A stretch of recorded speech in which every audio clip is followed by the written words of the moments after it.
Great. So welcome to this session today on a Friday afternoon. We normally have them on Thursdays, but really great to have people here for what we're going to discuss today, which is about inclusive innovation, and in not an abstract sense at all, a very practical sense. And I'm really pleased to have Russell here from Plexal, who are based in Yum in here east. So yeah, if you're out and about in the area, then definitely come and visit here east and Plexal as well. And this is part of a series of sessions where we're looking at how we can use innovative ways to tackle inequality. And so we've had the GLA, the Greater London Authority. We've had Trust for London coming to launch the London Poverty Profile. We will have the Frameworks Institute next week about how you can use communications and campaigning to win hearts and minds around poverty. And this is a session which is actually kind of looking at how to use innovation in more inclusive ways. And definitely, I think, for those of us working in local government, to look at other sectors and how they're doing it, and kind of the role of business and technology in that as well. And when I joined Yum, I wanted to find out about both the usual suspects that you have in our local area, and also the other types of organisations doing innovative work around kind of inequalities. And so really great to have come across Plexal and the work that they've been doing. I won't steal Russell's thunder in talking about any of that, partly because I'm not qualified to do so, but also because Russell will take us through. But yeah, really delighted to have you here, Russell, and like to just say how the session's going to work. So we're going to have a presentation by Russell, and then there'll be an opportunity for questions. And then a Jamboard exercise, which is like a kind of an online kind of brainstorming, where we can see actually kind of what lessons we can take from this in kind of local government back in our local areas to support where we work. But without further ado, I'd like to hand over to you, Russell, to take us through the work that you're doing on inclusive innovation. Thanks, Paul. Hi, everyone. I'm Russell Gundry. I'm Director of Innovation Programs at Plexal. Today, I wanted to talk you through how we've approached inclusive innovation, as Noel has mentioned, with a particular focus on accessibility and access. Throughout the session, please do ask questions and interrupt me. What I'll do is pause at the end and take some questions and comments, and hopefully we can have a bit of discussion afterwards. But as Noel says, if you'd like to raise comments throughout, either through the chat or even just by asking questions, then please don't hesitate to interrupt me.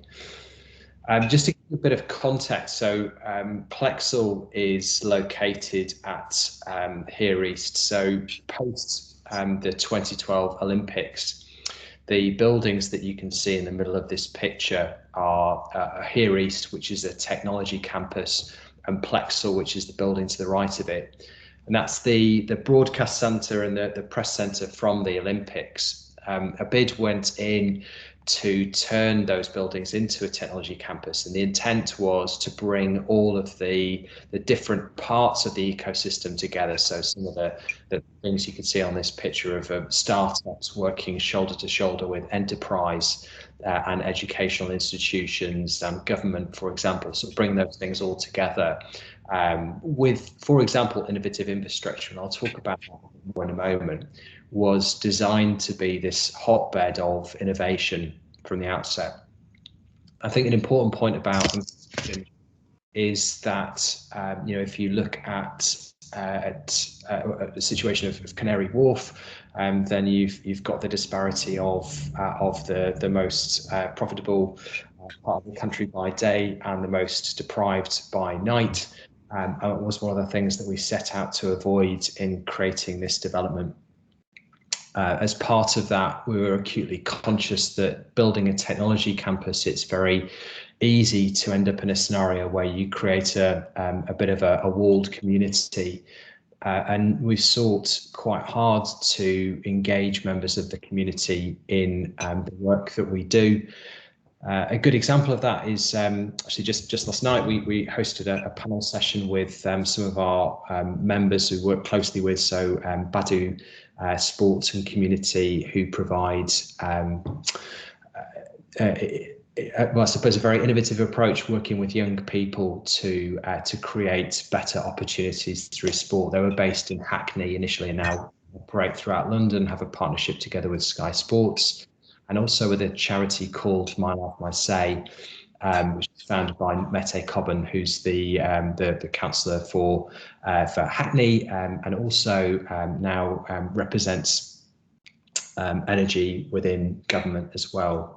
He's a Labour Party affiliate, although his charity is non-partisan.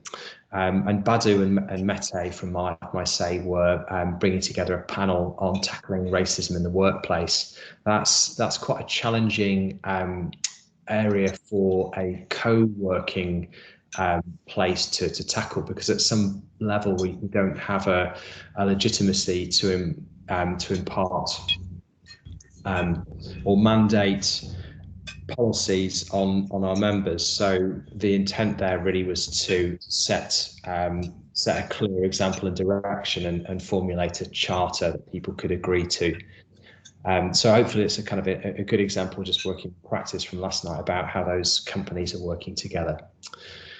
The other thing to mention is that, of course, the Olympic legacy was significant in building this campus, and both from I suppose a sporting achievement perspective, but also the importance of maintaining the legacy of the Paralympics into disability-led innovation.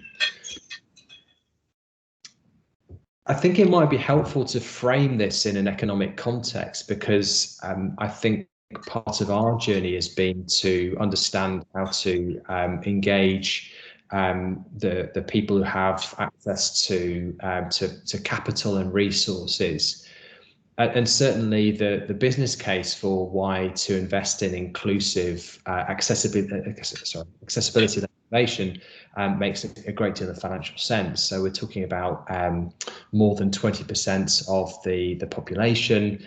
Actually, if you fast forward that to include the fact that we'll all become less mobile as we get older, then that equates to 100% of the population. If we consider that 20%, then there's £250 billion of opportunity to UK businesses through accessible innovation. And this quite startling statistic of 3/4 of disabled people have walked away from an opportunity to engage with UK business by virtue of poor accessibility-led service. And then we've broken down those figures a bit more, but really the intent of this is not to suggest that the whole of the accessibility challenge is economic, but actually that if we're thinking about this from an opportunity for UK businesses to drive innovation, then the business case is quite apparent and stark. Within the I showed you a picture of some buildings, and they're big buildings, but just to give you a bit more of a sense as to what's within them. There are 5 academic institutions represented in and a sample are included within this picture here. So UCL and Loughborough University both have industry leading capabilities in design and engineering. The Global Disability Innovation Hub is based at Here East, and that's a consortium organisation that includes representation from UCL, Loughborough and others, and really set out to continue the Olympic legacy through disability-led innovation. Staffordshire has Digital Institute. We're very honoured to be joined by Disability Rights UK, who are part of the Plexal community. Scope is upstairs from Plexal. Inclusion London does work in the building. From a big organisation perspective, we worked closely with BT on a project called Project Swift, which is about reimagining the game of football for people with acute level disabilities. So imagining how we would design football for somebody with paralysis from the neck down. So how would that be possible? I can talk more about that project if people are interested. But it's quite an aspirational project about how do you connect the power of technology together with real need. And then there's some examples there of some of the innovative companies that we work with. So Sociability is a startup which is looking to provide accessibility information for every venue, and that accessibility information being about kind of in and around the venue. So what Matt Pieri, the founder, is very keen to assert is that it's not good enough just to be able to know that you can get somewhere on Google Maps, but can you get out of the station and what's nearby is the intent of their work, and they're doing some fantastic work working together with some national institutions to push that agenda forward. Love Learning, I'll pick on them as another good example, are an innovative signing company that really are attempting to eliminate the challenge of how to communicate if you're deaf, and they see that as being a two-way challenge. They provide both people to support that and the technology to support that through applications as well. Grit and continuations, another great example. So Dom Hyams, who is the accessibility lead for Grid Smarter Cities, operates at a mobility level, but also does a lot of work in disability-led marketing. So is now the director of communication for Purple Goat, which is the only marketing agency in the world which is purely focused on engaging with disabled communities. So there's some good examples there of really innovative companies who've worked closely with us at Plexal and I suppose both engaged locally as part of the innovation ecosystem, but also at national and international levels. So if I pause there, is this making sense so far and broadly followable and useful? I'll carry on in a moment, but let's pause there for any questions or observations just before I continue. No, absolutely. I think anyone's got any questions in the in the chat seems to be making sense to people from the comments. I guess maybe one question I've got is a really great set of kind of different types of organisations which are focused around kind of around disability. How did that come about? Were there some that were like already established and more and more people came? How did that come about? I think a lot of it's the result of the Olympic legacy. So I think that, for example, the Global Disability Innovation Hub was very much founded to carry on the Olympic legacy, and indeed the founding partners had been involved in the Paralympics and were really looking for a way to take that forward. So they formed a community interest company supported by some world-leading academic institutions. So it's a very innovative model. I think looking at Disability Rights UK, I think if Cameron were here, the chief executive, I think he'd say that he wanted to be part of an innovative ecosystem. I recognise that using the word ecosystem is debatable, but bringing together multiple people to cause collaboration. Disability Rights UK were the expert advisors on the Elise project that's mentioned on this slide. So as a good example, the Elise project was a pilot funded by Research England, where they were looking for ways in which ecosystems could demonstrate practical progress.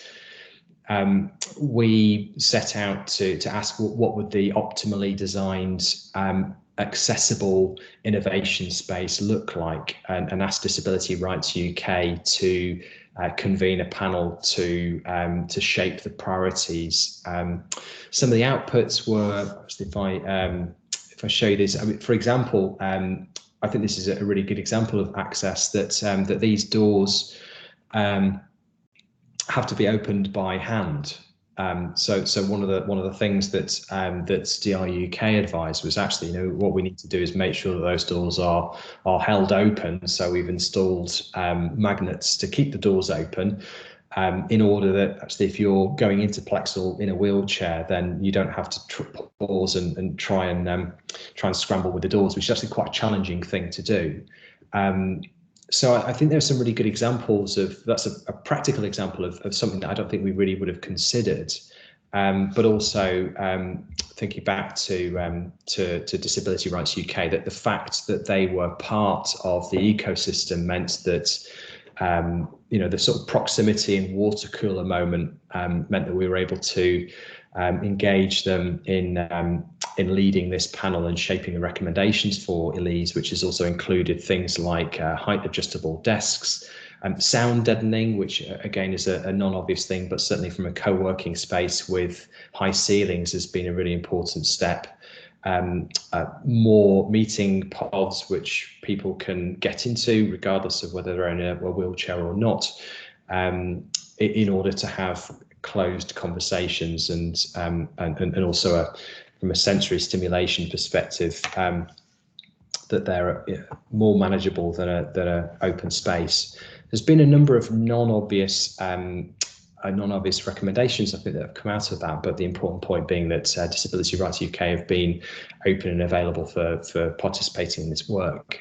Equally, the BT project is a great example. BT are based over the road in Here East, and we had an event about celebrating the 50th anniversary of the internet, which was created by Leonard Kleinrock initially in the States about 50 years ago in terms of the first communication. But at that event, BT came along with an obvious interest in the internet, and invited us to be the innovation partner for this project that I mentioned, Project Swift, to reimagine the game of football. Disability Rights UK was again a partner in that project, but it starts to illustrate how I suppose these water cooler moments happen, and how from multiple different perspectives these projects start to emerge. That's really interesting. I didn't want to interrupt you in your slides. I thought it's really interesting how how all different types of organisations have come together. Of course. Now, one of the challenges with Teams is that because I'm presenting the screen, I can't see the comments. So if there's anything that's coming through that you'd like me to pick up on, I'll do shout, and I'll respond to that. Sure. I mentioned a bit about the inclusive enterprise zone. So that was a project, again, had multiple partners. I mean, it's interesting that there's Cameron's quote, I believe, the diversity of experience results in greater, more impactful innovation. And the point that DRU UK is bringing the lived experience of disabled people into the heart of the Elise programme. So we set out to create a community around disability-led innovation, supported that community through an accelerator programme, brought events together, podcasts, and also the kind of the physical facets of how do you actually make the space accessible to both people who are working on disability-led innovation, but also disabled innovators. Two different perspectives, but equally valid and important. I mentioned about the doors, but this is the front of our building. I know I've sort of I've flicked out of turn in order to illustrate the point about the handles. In terms of practical innovation, so I think building on Cameron's point about bringing real people together with innovation, I think one of the challenges with tech is, of course, that it can become quite abstract, and particularly thinking about things like software design. You've got people kind of coding on computers. It's not desperately interactive or necessarily always practically useful means of innovation. But we host a makerspace within Plexal, which is intended to be a place where people can build physical things. So that's both things like the ability to do additive and subtractive manufacturing, which you might know as things like 3D printing. So those facilities exist, but also we've got a number of VR-based companies that are doing work which is relevant to things like the Project Swift project that I mentioned earlier. So that was using eye tracking and game control technologies to create virtual avatars for people who are unable to participate in the physical game of football. It's also quite interesting working with companies like BT, because the accessibility challenges, there's a good phrase that GDI Hub coined called designing for the extreme.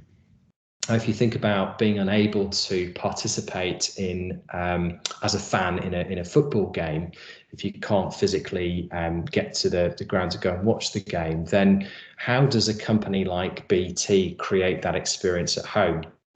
Now, VR is clearly a way in which people can emulate that experience, but then starting to invert the assumption of being in the game itself being the best experience, you start to then question, well, can we build a better experience in people's homes?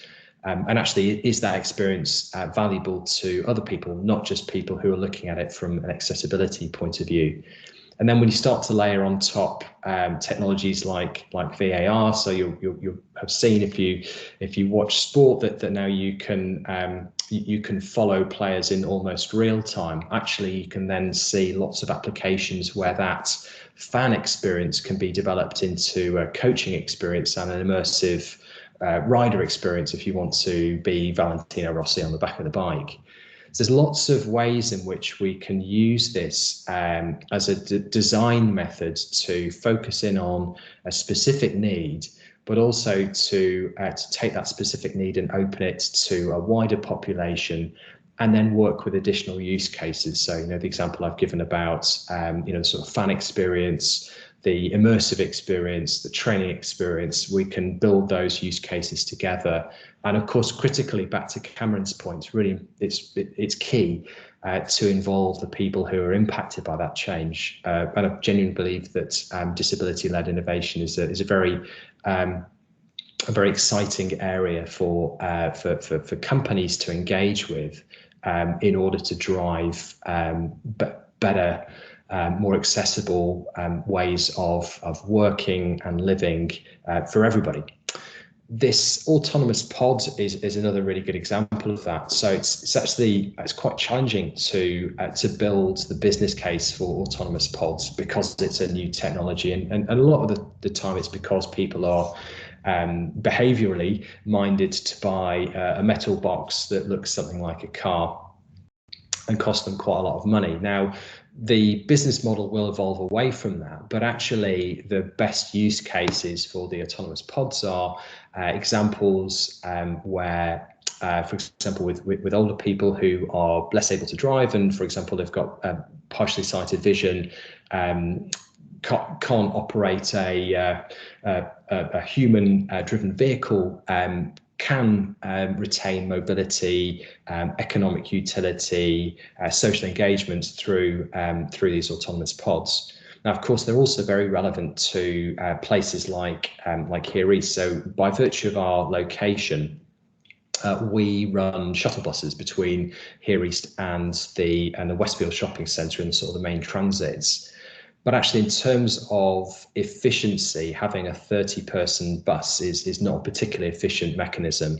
Having an 8-person autonomous pod that operates on a consistent cycle is a much more effective mechanism. So it's a really good example of where this kind of concept of dual use of meeting an accessibility challenge, but also meeting a sort of directly commercial challenge can be developed together. And I think at some level, we would emphasize the kind of the pragmatism of focusing on where do these business models start to make sense, together with this acute focus on how do we solve for individuals' needs. And if we can do both of those things together, then we sort of tackle the economic and the social challenge.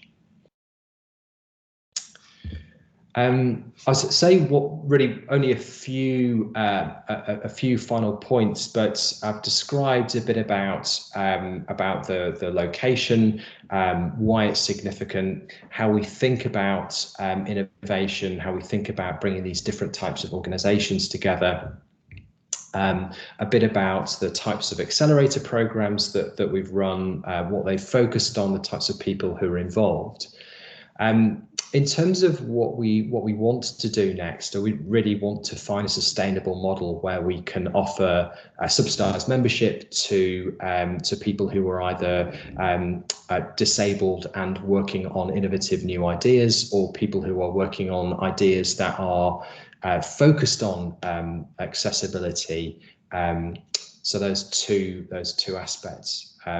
Would like to be able to bring in a cycle of a disability-led innovator in residence. So if you could picture somebody sat in that makerspace as the sort of the central convener of priorities and supporting others to draw through additional, for example, STEM-led technology research projects would be a fantastic thing to see, and also more industry and government-led challenge incubator programs. So, for example, where there's a council wanting to roll out autonomous pods or test those with local communities, then being able to create a challenge-led program to bring innovators together to solve that challenge. And of course, in that context, you would need a Westfield, for example, an autonomous pod provider. You'd need experts by experience, so bringing together people with limited accessibility to inform the design of that pilot. Businesses like Ford, co-located at Here East, who could inform the commercial development of that type of trial. So you can start to see pragmatic ways in which we can bring these challenge-led programs together to solve these kind of focused moonshots over a relatively short space of time. So that's where we want to go next. I suppose our ambitions for continuing this work into the future. And here are my contact details. So I'll take the slides down now. But if you'd like to get in touch, then yeah, I'm Russell Gundry. My email's there. But I'd be delighted to answer any questions, or I think answer might not be the right term. So engage in discussion, address any questions you got, hear your thoughts, and what this has provoked for you.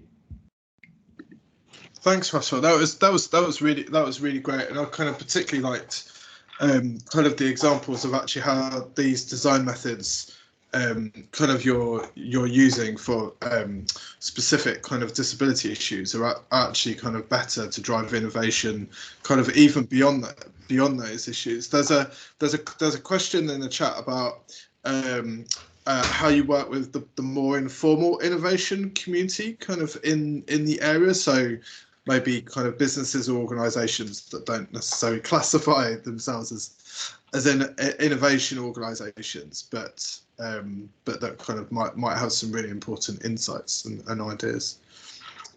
Yeah, it's a really good question, and we've experimented with that throughout the last 4 years of being in operation.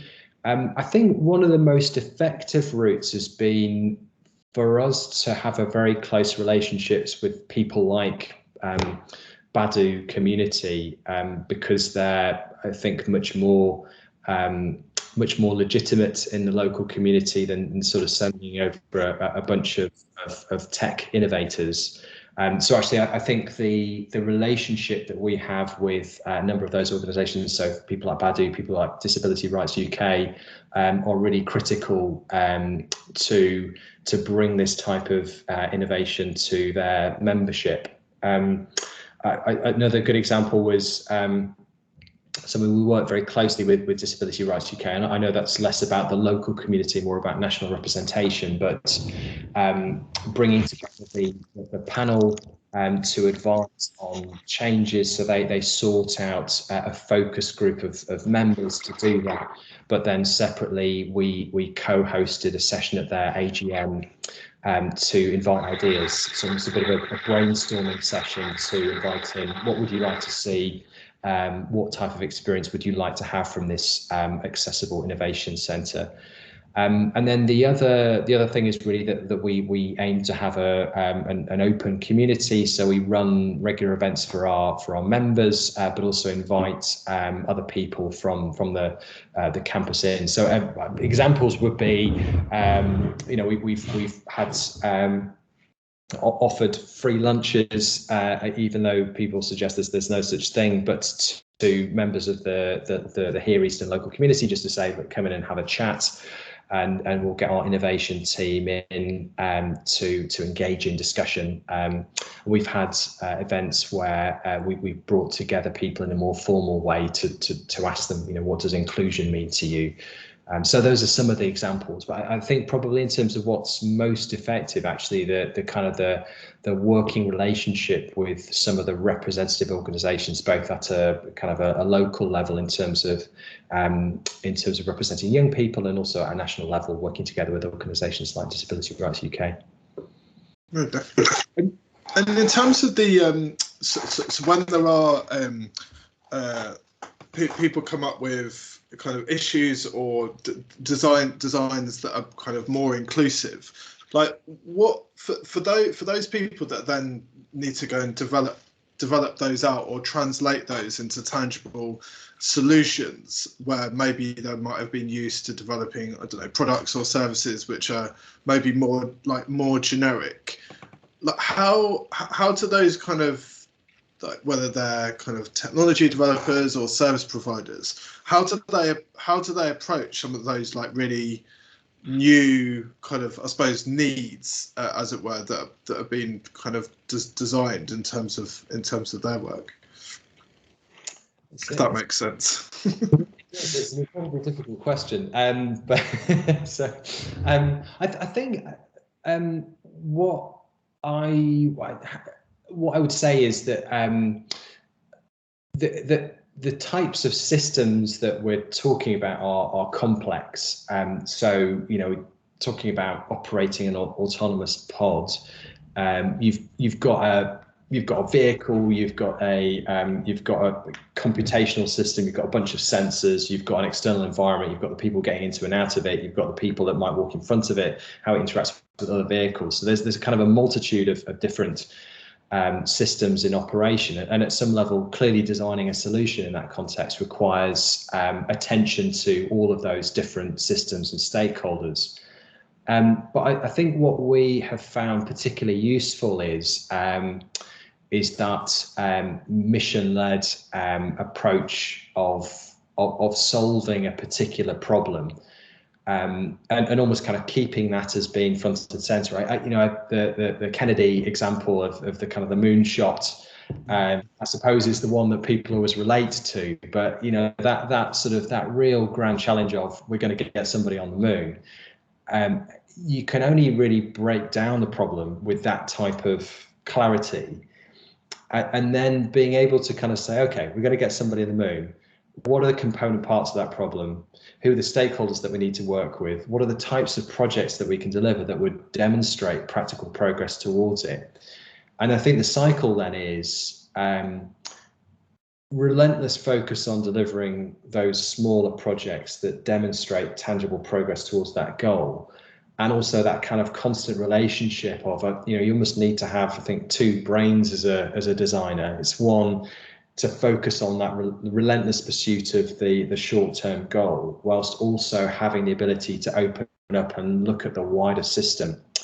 And it's those two things. But I think critically that from our experiences where experts by experience are incredibly useful with tech, and in particular when you sort of look at all of the kind of software-based solutions, apps, artificial intelligence applications that people are developing to often solve a difficult problem.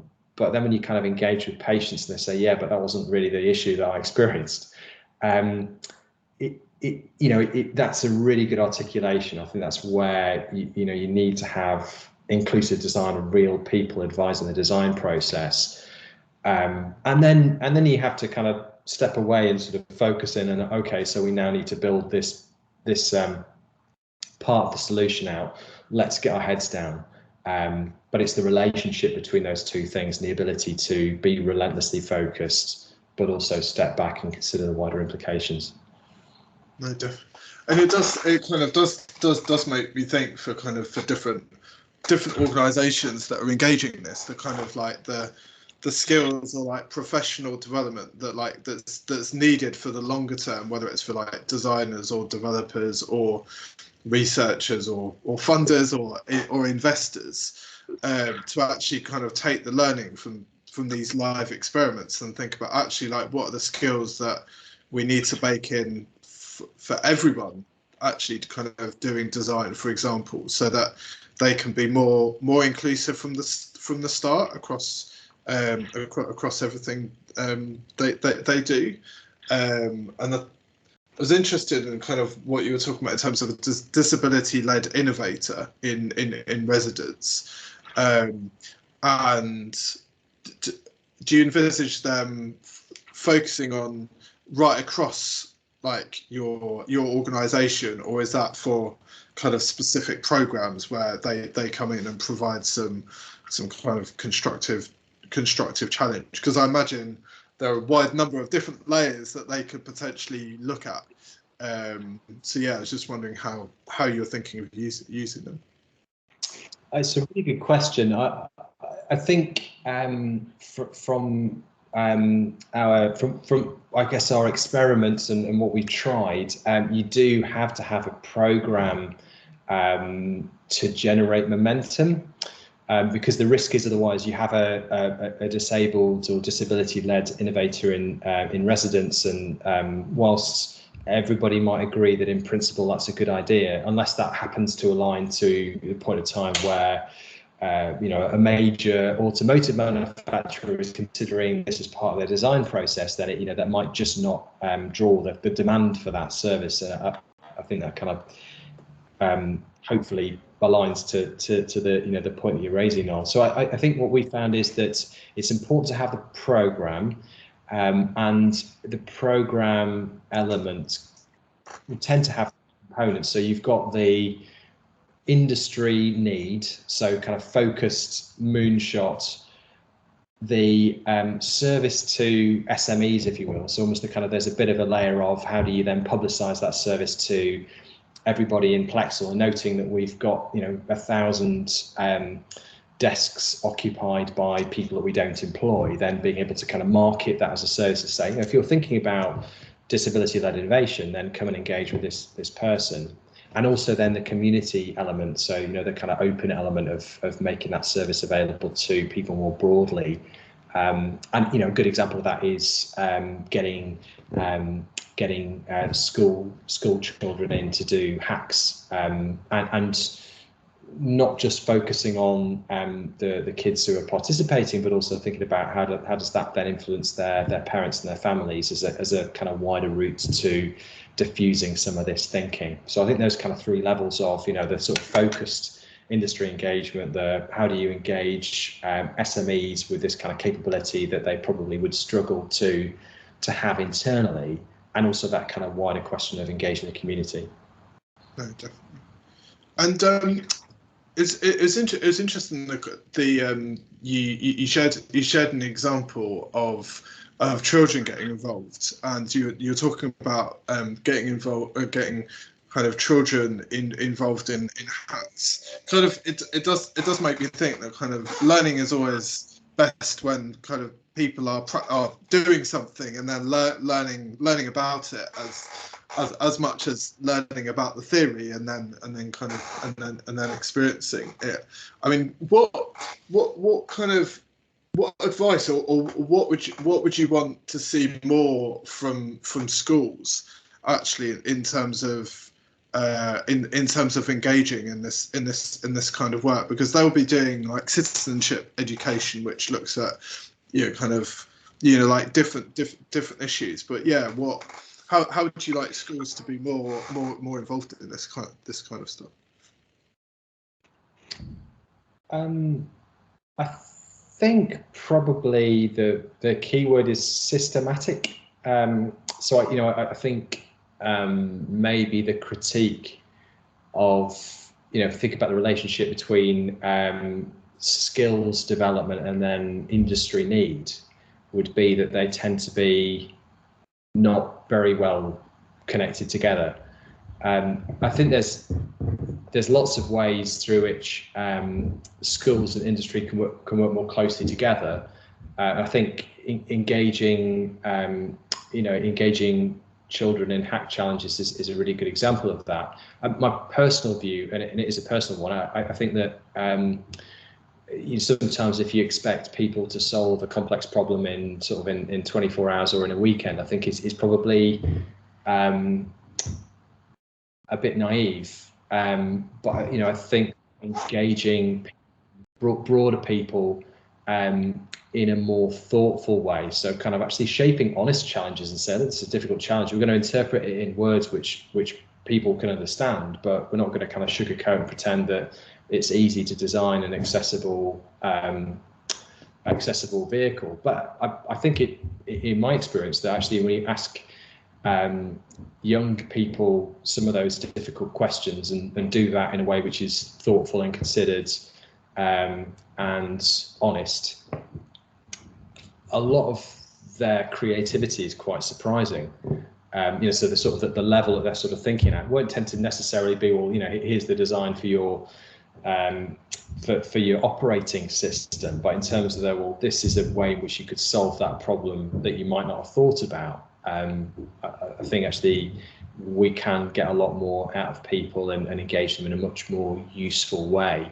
But maybe thinking about the fact that those types of hacks need to be over a longer duration in order to make them meaningful, and to get kind of that meaningful engagement. Let's tease out a really useful challenge from industry, and then let's get industry working more closely with some of these teams to mentor people. And let's do that over a longer duration of time, and let's kind of genuinely kind of celebrate the outputs properly, and talk to young people about, okay, so well, if you enjoy that experience, that can be a job. You can go and be a product designer. I think that's maybe some thoughts in terms of how I think we can make those interactions more meaningful. There's a question here about kind of why your focus on disability. Is it because of that that cluster, and to what extent is the fact you're co-locating yourself a factor in terms of what you focus on?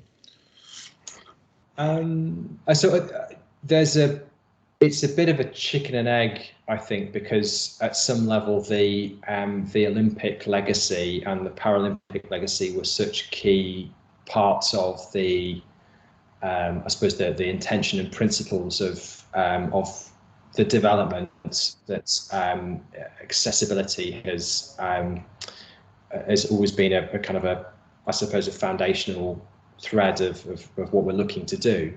I think that's then attracted a lot of disability-focused organisations who want to be based at Here East and want to collaborate, and as a result, we've ended up with more disability-led projects. So there's been a bit of a virtuous circle.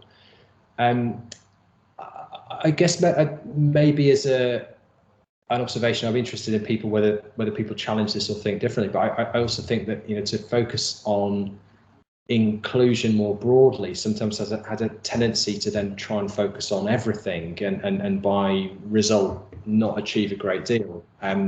So actually I think almost that it's back to, I think, the sort of principle that I was talking about earlier of sort of this kind of complex question of inclusion, and then being able to say, okay, well, specifically, how might we use autonomous pods to improve accessibility for people with mobility issues?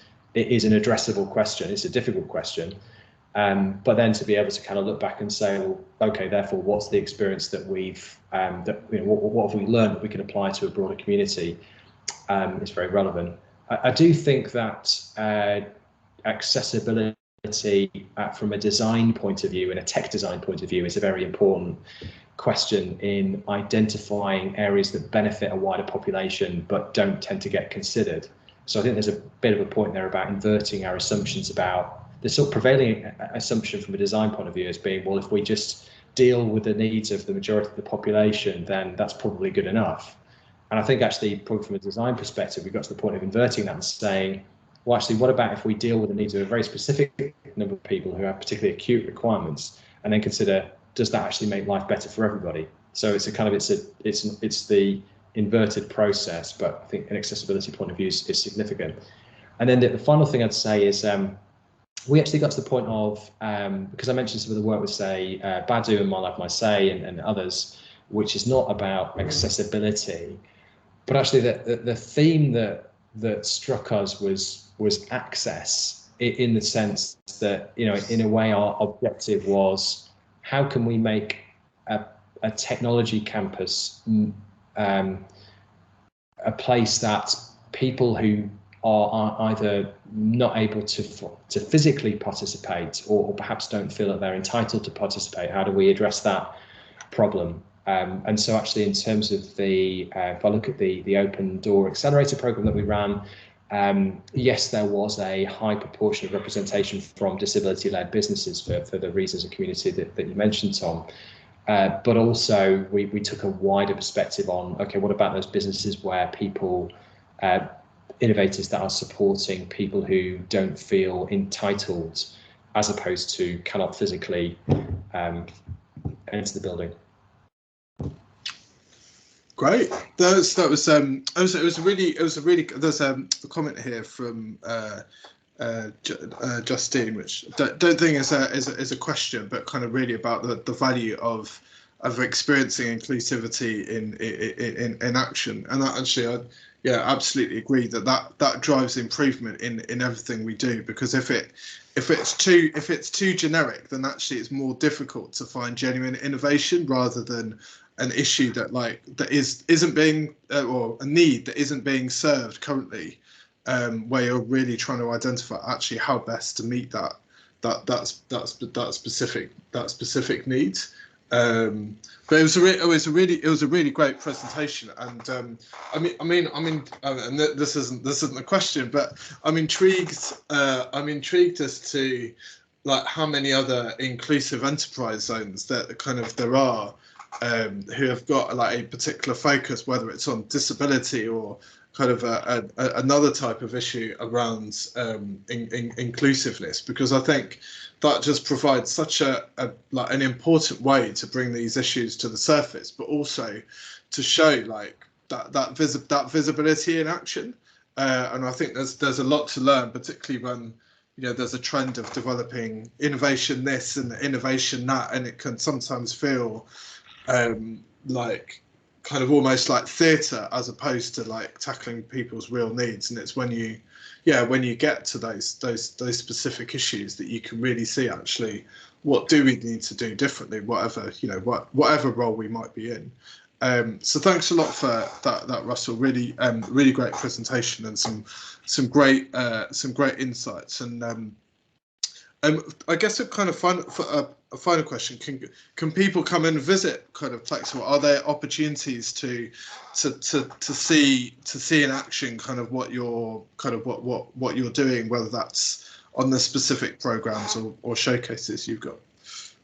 Yes, absolutely. Yeah, so we have regular community events, including Thirsty Thursdays, which I think the community team have branded to to be attractive, but you know, we sort of get people together for drinks after work every second Thursday, and have community events that are themed, like the panel session that I mentioned last night, where people can come and engage with important topics of discussion.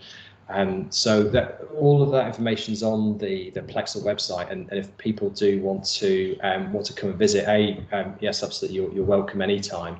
I'd recommend you know, one of those community events as being a good time to come and visit and come and have a chat to people. Of course, you'll see representation from lots of different types of businesses. So you'll see cybersecurity businesses alongside mobility businesses alongside inclusion-led businesses, but what we're you know, and social organisations as well. But really, we're looking to bring together those different types of organisations and get them to collaborate. So do come and join us. Great. Well, thanks a lot for that, Russell, and thanks everyone for coming. I'm